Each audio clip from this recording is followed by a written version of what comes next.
이제 오늘 마태복음 5장부터는요 약간 결이 다릅니다. 마태복음 1장부터 4장까지는 예수님의 태어나심이 성경에 봐라 예언대로 나신 그분이 메시아다. 그리고 세례 요한도 그렇게 얘기해 주지 않았느냐. 또 하늘에서도 그렇게 세례 받으실 때 하나님의 음성이 들렸느니라 이 얘기를 해주는 거예요. 그리고 요한이 잡히시자 비로소 사역을 시작했다. 이것이 예수님의 사역이다. 예수님이 우리가 기다리던 메시아다.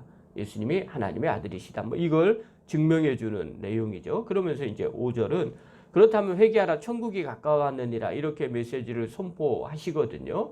그렇다면 예수님이 얘기하는 하나님 나라의 도대체 율법이 뭐냐, 계명이 뭐냐, 또 하나님 나라에는 어떻게 살아야 되느냐라고 이야기하는 것이 5장부터 7장까지 우리가 알고 있는 산상수훈 또 예수님의 복음의 말씀 뭐 이 내용들을 설명을 해주고 있어요. 그래서 집약적으로 예수님께서 말씀을 가르쳐 주시는 부분들을 마태는 좀 편집을 했다고 그래야 되나요? 하나님께서 5장부터 7장까지를 몰아가지고 그곳에다가 예수님의 교훈을 예수님이 하시는 말씀 천국은 어떻다? 천국 백성은 어떻게 살아야 된다라는 것들을 거기에다가 기록을 해놓고 있어요. 자, 왜 이렇게 해놨느냐라고 할 때, 이 성경을 보는 마태복음을 보는 성도들에게 하나님 나라는 이런 거구나. 예수님이 말씀하셨던 메시지는 이런 거구나. 우리도 그것들을 본받고 또 그런 삶을 살아야 되겠다라는 것을 알려주기 위해서 그렇게 기록하지 않았나 싶은 거예요. 자, 그래서 오늘 본문은요, 구체적으로 보면 크게 세 부분으로 나눠요. 1절부터 2절은 산상수훈의 서문이에요. 그 다음에 3절부터 12절은 우리가 다 잘 아는 팔복에 대한 내용이고요. 13절부터 16절은요, 세상의 빛과 소금인 성도다. 성도가 누구냐 하면 세상의 빛과 소금이다. 이렇게 이야기하는 장면이 오늘 본문의 내용입니다. 자, 그렇다면 왜 마태복음 5장부터 7장까지 하나님 나라의 원리에 대해서 설명을 해주고 있느냐. 이제 하나님 나라가 임했다면 이제 어떻게 하나님 나라가 운영되는지 또 거기 있는 사람들은 어떻게 살아야 되는지를 이야기하기 위해서 기록해 놓은 거예요.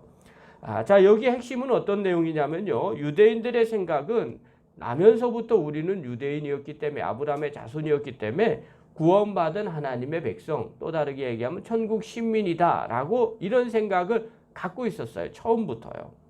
그래서 아브라함의 자손이니까 당연히 우리는 구원받은 선민, 천국 백성. 근데 이걸 좀 깬 게 누구냐면 세례 요한이에요. 세례 요한이 이걸 좀 강하게 어필을 하죠. 광야에서 사람들이 바리새인들이 오고 사람들이 올 때 독사의 자식들아 누가 너를 건져내겠느냐 그러면서 이런 이야기를 해요. 돌들이라도 아브라함의 자손이라고 하나님이 만들 수 있다. 그러니 너희들 그냥 나면서부터 아브라함의 자손이에요? 나는 구원받은 하나님의 백성 이런 얘기 하지 말아라. 회개하지 않으면 안 된다. 이 얘기를 세례 요한이 했어요. 예수님도 동일한 연장선상 안에서 계속해서 이야기를 하고 있죠. 그래서 너희들이 알고 있는 그것 갖고 하나님의 자녀 되는 거 아니다. 이렇게 이야기를 하죠. 그러면 천국 시민은 도대체 어떻게 살아야 된단 말입니까? 그러면 회개한다면 어떻게 회개를 하는 거고 어떻게 사는 것이 구원받은 백성의 삶입니까? 이런 질문이 나오죠. 당연히. 그래서 이 부분에 대한 설명을 5장부터 7장까지 이야기를 하는 거예요. 자, 구체적으로 한번 볼게요. 오늘 본문 1절 한번 보십시오. 1절 읽겠습니다. 시작. 예수께서 무리를 보시고 산에 올라가 앉으시니 제자들이 나온지라. 자, 예수님께서 무리를 보시고 산에 올라갔어요. 산에 올라가서 앉으셨어요. 여러분 왜 예수님이 산상수훈을 할 때 산에 올라가서 앉으셔서 말씀을 증거하셨을까? 요즘은 이렇게 이야기하시는 분들도 있어요. 당시에 많은 사람들이 몰려왔다. 특별히 예수님 오병이의 기적을 일으킬 때도 보면 어린아이하고 여자를 빼고 5천 명이나 되었다. 근데 그 사람들에게 말씀을 전해줘야 되는데 그때 당시에는 스피커도 마이크도 없었다. 그러니 하나님이 산에 올라가서 바람을 이용해서 말씀을 전하려고 했다. 그랬더니 많은 사람이 들었다. 이렇게 해석을 해요. 이거는 사실은 틀린 말이에요. 원래 그런 지금으로 이렇게 보면 그럴 수 있겠다. 그런 바람을 이용해서 말씀이 들려졌다. 그렇게 이해는 할 수는 있지만 예수님께서 산에 올라가서 말씀을 전할 때 그런 의도로 멀리 나가게 해야 되겠다 하는 의도로 산에 올라가서 말씀을 전한 것이 아니에요. 그럼 뭐란 말이에요? 자, 유대인들은 어떻게 생각을 하느냐면요. 그때 당시에 산에 올라가서 말씀을 전하는 예수님 구원자, 그러면 무엇이 연상이 되냐면 그들은 마지막 날 메시아가 와요. 어떤 메시아냐면 마치 모세와 같은 메시아, 그런 선지자를 하나님께서 일으켜 주실 거라는 거예요. 그래서 메시아의 이미지상 중에 하나가 모세와 같은 이미지. 특별히 마태복음에는 예수님이 그 부분을 마태는 그걸 강조를 해요. 그래서 산 위에서 말씀을 증거하는 것은 마치 모세가 시내산에서 말씀을 받고 난 다음에 그 말씀을 백성들에게 가르쳐 주는 모습. 그래서 백성들은요, 유대인들은 실제로 모세의 이 계명, 하나님이 모세를 통해서 말씀해 준 이 계명을 귀하게 여겼어요. 그게 삶의 지표로 살아갔어요. 그래서 유대인이라고 얘기하면 당연히 그 모세가 준 계명. 그래서 성경에 가서 보면요, 우리 모세가 이렇게 말씀했다, 이렇게 얘기했다. 이게 그들의 기준이에요. 그렇기 때문에 예수님께서 이 앞에서 산에 올라가 앉으셔서 제자들이 나왔어요. 이제 말씀을 이제 천국 백성은 이렇게 살아야 된다라고 얘기한다는 것은 곧 하나님 나라 백성의 기준들, 모세와 같이 하나님의 말씀을 전해주는 예수님의 모습, 이 모습을 연상하게 하는 겁니다. 그래서 특별히 여기서 산이라는 단어가 나와요. 하르라는 단어예요. 이 하르라는 단어는 단순히 지형적인 조건으로 이렇게 산, 그걸 의미하는 게 아니라 개념으로서 산을 의미를 해요. 그래서 토라를 모세가 받았던 것처럼, 그래서 받고 그걸 전해줘서 삶의 지표를 삼았던 것처럼, 마치 예수님이 산에 올라가서 선포하는 이 말씀도 예수를 믿는 공동체들에게 삶의 지표가 돼야 된다라는 그런 의미로 이 산 하르라는 단어를 사용한 거예요. 자, 그럼 맨 먼저 뭘 얘기했느냐? 8가지 팔복에 대해서 이야기를 했어요. 3절 한번 보십시오. 3절. 읽겠습니다. 시작. 심령이 가난한 자는 복이 있나니 천국이 그들의 것임이요. 자, 여기서 이 복이라는 것은 어떤 거냐면요, 히브리어로 아세르라는 단어예요. 그래서 이 8가지 심령이 가난한 자, 의에 줄이고 이런 요걸 보지 않고요, 요 어간을 우리가 좀 봤으면 좋겠어요. 이 아세르라는 단어가 복이 있다라는 단어예요. 근데 이것은 물질적인 복이나 일반적인 복이 아니에요. 그래서 당시의 유대인들은, 이 사람들은 어떻게 봤냐면요, 삶에서 얻어야 할 최고의 중요한 가치 내지 명예로운 것, 이것들이 그 사람에게 있어서 아세르예요. 복이에요. 그래서 그 사람이 복을 받았다라고 하는 것은 정말 최고의 가치 있는 삶을 살고 있다, 정말 명예로운 삶을 살고 있다. 그럴 때 저 사람 복이 있다, 이렇게 말하는 거예요. 그런데 이게 시간이 지나면서 어느 순간에 지금 오늘날 우리는 복이 있다라고 하면 어떻게 바라봐요? 이 세상에서 잘 먹고 잘 사는 게 복이라고 생각을 많은 분들이 해요. 물론 천국에 대한 복을 이야기를 하지만 실제로 이 세상에서 잘 먹고 잘 살아야 돼요. 그래서 이 세상에서 부자가 돼야 복 받은 것 같고요, 가난하면 복을 못 받은 것 같아요. 실제로 어떤 분이 저한테 그런 이야기 했어요. 나 예수 잘 믿고 정말 복 받았어. 어떤 복을 받으셨어요? 그랬더니 하시는 말씀이, 하나님이 나를 부자 되게 하셨고 우리 자녀들이 자 명문대학교를 다 가게 하셨어. 그러니 나만큼 복 받은 사람이 어디 있어?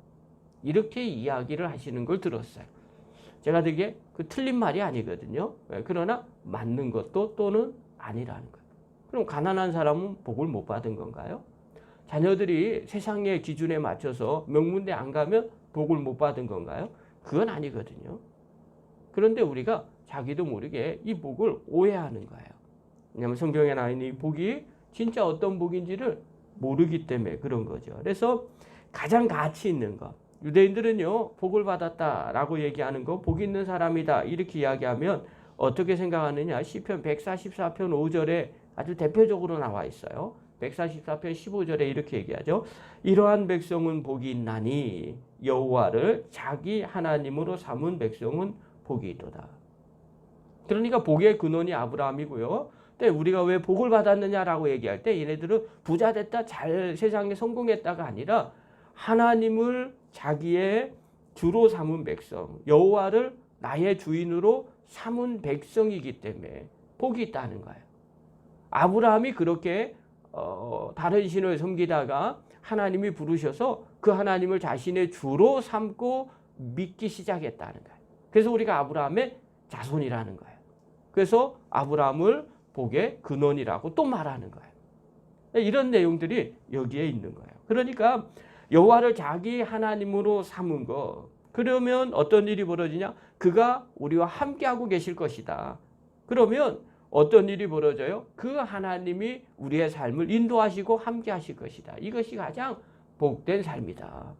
이게 복이 임했다라고 생각하는 거예요. 이게 아세르의 상태가 되었다. 그래서 복 있는 사람이다. 이렇게 말하는 거예요. 자, 그렇다면 예수님이 산상수원에서 말하는 복은 똑같은 거죠. 이 아세르라는 상태를 말하는 거예요.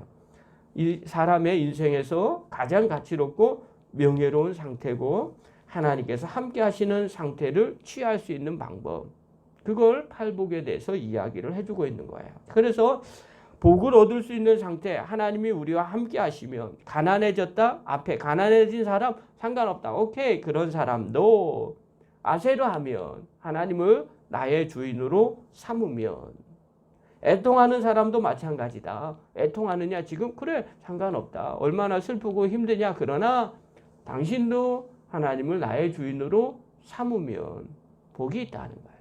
그러면 위로를 얻을 것이다.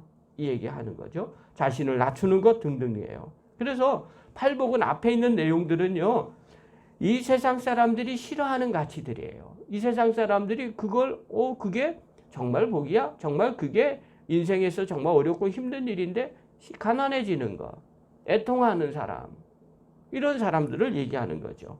그러나 하나님은 이걸, 예수님이 이걸 뭐 수사적인 반어적 수사법 이런 표현들을 쓰죠.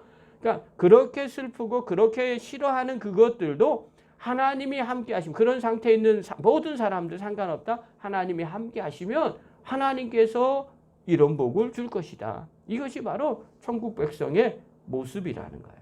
자, 그렇다면 왜 아세르라는 단어를 썼을까? 그냥 왜 복이 있나니 이 단어를 썼을까? 유대인들은 하나님의 이름을 직접 거론할 수가 없었어요.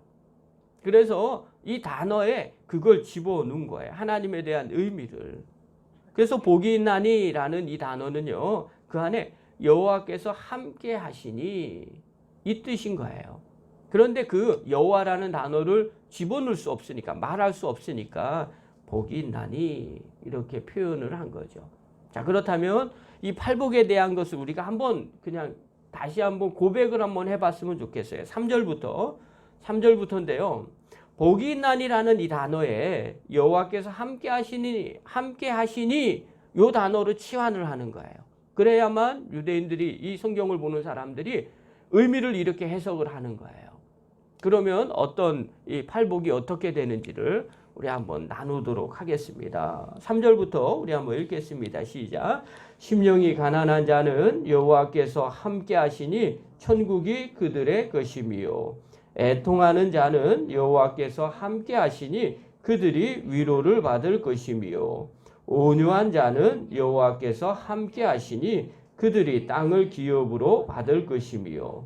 의에 줄이고 목마른 자는 여호와께서 함께 하시니 그들이 배부를 것이며, 긍휼히 여기는 자는 여호와께서 함께 하시니 그들이 긍휼히 여김을 받을 것이며, 마음이 청결한 자는 여호와께서 함께 하시니 그들이 하나님을 볼 것이며, 화평하게 하는 자는 여호와께서 함께 하시니 그들이 하나님의 아들이라 일컬음을 받을 것이며, 의를 위하여 박해를 받는 자는 여호와께서 함께 하시니 천국이 그들의 것임이라. 나로 말미암아 너희를 유혹하고 박해하고 거짓으로 너희를 거슬려 모든 악한 말을 할 때에는 너희에게 여호와께서 함께 하시니 기뻐하고 즐거워하라. 하늘에서 너희의 상이 큼이라. 너희 전에 있던 선지자들도 이같이 박해하였느니라.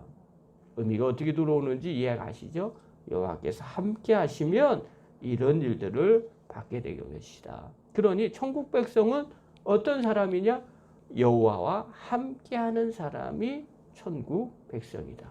함께하시는 하나님은요, 임마누엘의 하나님이시라는 거죠. 오늘 우리와 함께하신 하나님, 성령으로 우리 안에 거하시는 하나님. 그래서 우리가 천국 백성이 된 거예요. 그분이 함께하시면 그 어떤 상황 가운데서도 복된 상태, 그리고 하나님이 주시는 은혜를 누리는 상태가 됩니다. 그러므로 오늘 이 새벽에 나온 귀한 성도 여러분, 그리고 하나님의 말씀을 보는 귀한 성도 여러분, 하나님이 함께 하심으로 인생에 가장 가치 있는 복된 인생이 되는 저와 여러분 되기를 간절히 축원합니다. 기도하겠습니다.